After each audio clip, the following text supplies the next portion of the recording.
if you really start with the assumption that students learn by what they do, then the job of the teacher is very much like any other leader. Their job is to get somebody else to do something. And it's not what the teacher does so much as what the teacher gets the students to do.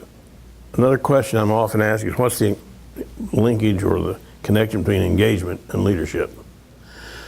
Let me first off say that we have to think about what engagement is and what it's not to talk about that. Engagement has to do with getting attention. So one of the things that leaders have to do is get the attention of those people who are following them. So teaching involves getting attention, that getting commitment, creating work that kids find of sufficient value that they voluntarily give their resources. What resources do the kids have? They have their time and they have their effort.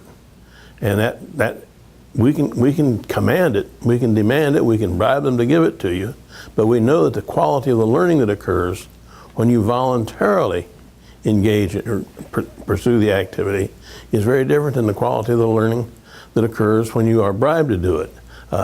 Dan Pink talks about that a lot, about the difference between intrinsic and extrinsic rewards and their effects on learning.